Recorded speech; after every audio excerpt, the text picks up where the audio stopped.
Good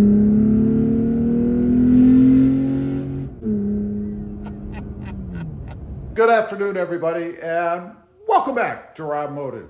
Today, we are changing out the cold air intake. We're putting a new cold air intake in the Toyota Tacoma.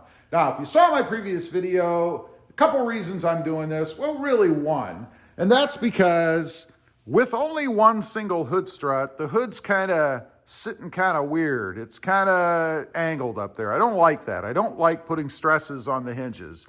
I'm going to go ahead and change out the cold air intake so that I can fit another hood strut over there to even out the way that the hood sits. Plus, I want to try out the K&N air filter. This actually comes from Rough Country, I think, but it is a K&N air filter. There will be a link down below if you want to check out price and all that stuff. I've got it all laid out here. You can see all the bits and pieces. One thing that I didn't expect, the tubing is metal. I like that as opposed to plastic. Much better in my opinion. So we're going to do a high-speed removal of the current S&B cold air intake, which, by the way, I love the looks of it. There's nothing wrong with it at all. Just doesn't work for the application that I want.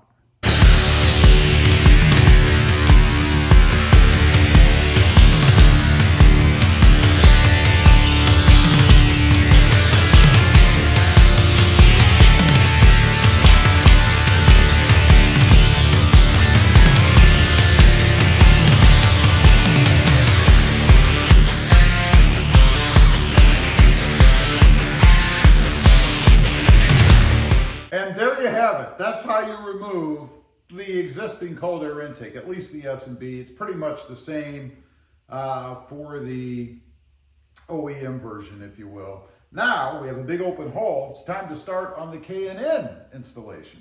One more thing you have to do on the existing is remove the mass airflow sensor, or the MAF sensor. Phillips screwdriver, make sure the arrow, when you put it back on, points towards the center of the engine.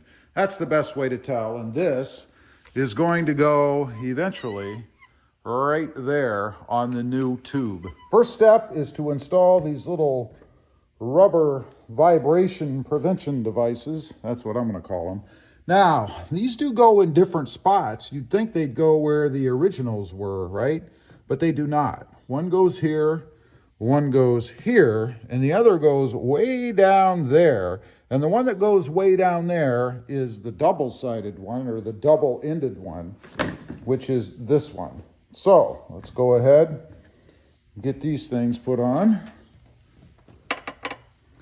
And you can't really crank on these. I would hand tighten them as far as you can get them in and call it a day. You don't want to put a wrench on these rubber pieces and tear them up to put them on. They are pretty firm to get in, I'll tell you that. So we're just gonna, and I don't think this one matters which way you put it. Looks like it's unidirectional, if you will. Next up, you have the heat shield bracket. It needs to be installed with, I guess, an 8mm washer and an 8mm nut. It's gonna go on the one isolator, that's what I'll call them, or vibration devices. I don't know what you call them. But it's gonna go right down here in the front, right over that. It tells you to tighten it down, but I think you need to line up where the heat shield's going to go first. So we'll line it up and then we'll tighten it down. Here's a quick tip for you. When I first put these isolators, these rubber pieces in, it got to a point where I couldn't tighten them anymore by hand, but they stuck up about a 1/4 inch or so above the bottom of the area in here. So I did grab a pair of pliers. After I got maybe half of that further in, I was able to tighten them down by hand. They should fit against the edge of the metal here. So don't stop and leave them up in the air. You may have a fitment problem. Okay, I've noticed a little bit of a problem, and this is specific to my install. But if you're gonna put a strut over here on this side, you can see looking at this side that it does come right up against this plastic shield here, plastic piece. Now, if I was to put a strut over here, it's going to go in right down here at one side, and then it's going to go up and it's going to come down right across here. That means this corner is going to interfere with it. So what I'm gonna do is I'm gonna just trim a little bit of that corner off. It's not that big a deal. It really shouldn't matter. Just to accommodate that hood strut, which is part of the reason I'm doing this at all. I made my cut and it actually came out really well. You wouldn't know it didn't come that way. And I was gonna paint over the edges, but honestly, it's aluminum. And there is a gasket right there that will cover that edge all the way from the bottom up, around, and down, I believe. So no need. So now I have clearance, finally, amen. And that's the one benefit this gives me over the S&B, is I can manipulate it so that it fits the way that I want.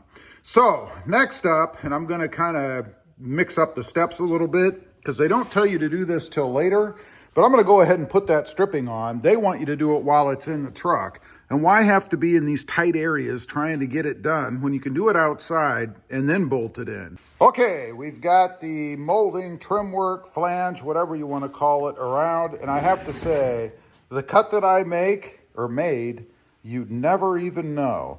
Now, it's time to put the flange on the inside for the air filter. And that's this part right here. It's going to fit in like so. And it's going to bolt in with a couple little black screws, I guess. We've got the heat shield ready. The coupling is put in. So now it's a matter of fastening it down inside the truck. And that's just fastening it into these threaded hoochies we put in here. And the one up here, I've left this loose because until I get it bolted in a little bit, I want to make sure I get this at the right angle. Okay, we've got the box installed. Everything tightened down inside. Seamless so far. Now we got to put the filter in. By the way, you can take the bracket off of here and turn it the right way. Mine came the wrong way as far as tightening position.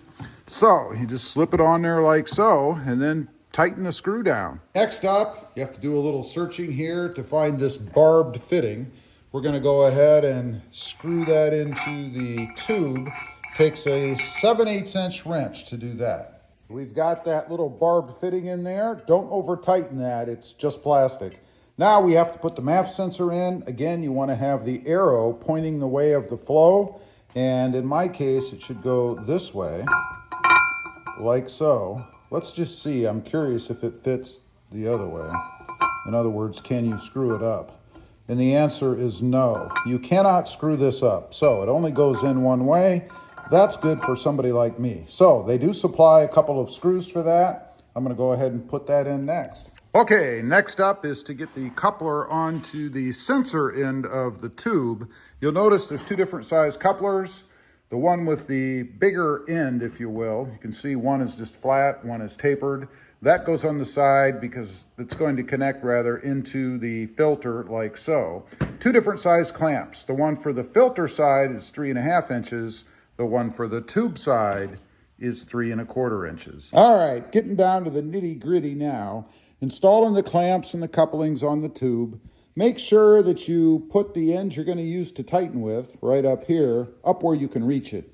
The tube is going to fit on like this. So to orient it, I guess, this little flange that you put on is going to be pointing down to the side like so. So just make sure you put these up. So now it's just a matter of slipping this onto the throttle body and the filter on the other end. We're going to see how tight that is, and then tighten everything down. Put the MAV sensor back here, or MAF sensor, and the air line here, and then we're pretty much done. Okay, got it all done. Everything went back together. This was probably the easiest cold air intake I've ever done. Very simple. Let's take a look at it. We've got a couple of clamps here, of course, onto the throttle body, onto the tube itself. Oop, little scrape there. I must have gotten crazy. Moving on back, we've got the vacuum line plugged in here, the MAF sensor connected here. By the way, the battery is back on. I did disconnect the battery. I've done that with every cold air intake I've ever had, and I've never had any problems. Continuing on, we've got the clamps on back here. I'm kind of making sure they're tight as we go, that I didn't forget anything. And then the clamp here holding the filter itself on, and of course the shield is in place right there. As far as the appearance of it, I like it. It looks kind of tough in there, kind of mean. A little bit smaller filter than what the S&B had, but still pretty good size, especially as compared to the OEM version. So all that's left to do is to put the cover back on and start it up, checking for check engine lights, of course, and then sound. Okay, here we go. First start up with you guys. See if we hear anything any different.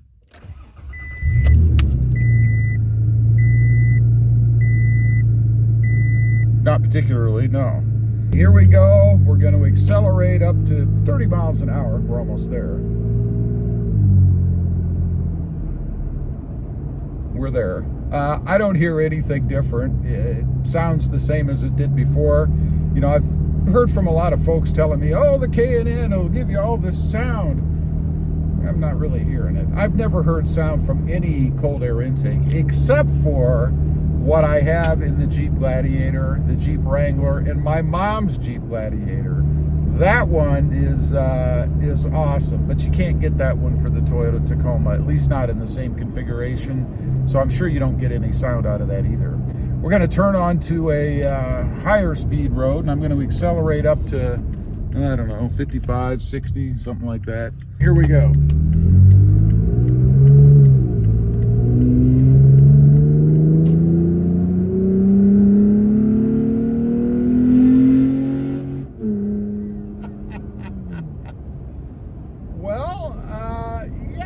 I don't know if you guys caught it, but I did hear that thing sucking in air over there. That was pretty wild. No check engine lights, fortunately. That's a good thing. I don't expect any, but I did hear it sucking in some air. So we're gonna slow down a little bit up here, and then I'm gonna hit it again because that was pretty cool. I kind of like that. Let's get on it.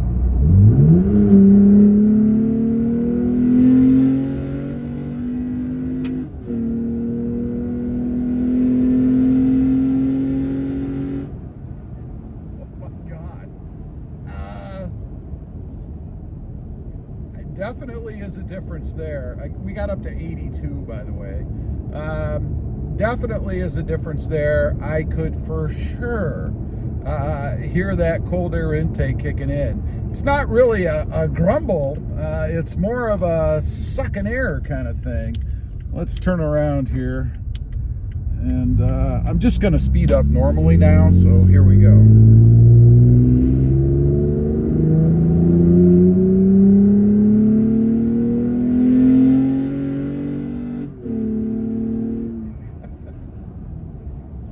I don't know, man. You know, they say that these give you more power too, right? I do have the pedal commander on here, so I don't have that throttle lag. And wow, what a combination. Pedal commander, dual exhaust, and the K&N cold air intake. Wow, I'm amazed. It's awesome. I love it. I love the looks of the S&B, don't get me wrong. It's a great looking cold air intake, but it did not give me the awe factor that the K&N did. So you folks out there that preach the K&N, I was wrong. You're right. Anyway, leave a comment. Let me know if you've had other cold air intakes and gone to the K&N, the open air cold air intake. Did you notice a difference? I'd be curious to know. Also, real quick, I do have 2 additional channels. RobMotive JT, all about the Jeep Gladiator, and Mod Driven, all about the Honda Civic, with a new cold air intake, by the way. Check them out, and if you're interested, why not subscribe? And while you're at it, smash the subscribe button here too. Thanks for watching. Stay safe out there. Bye.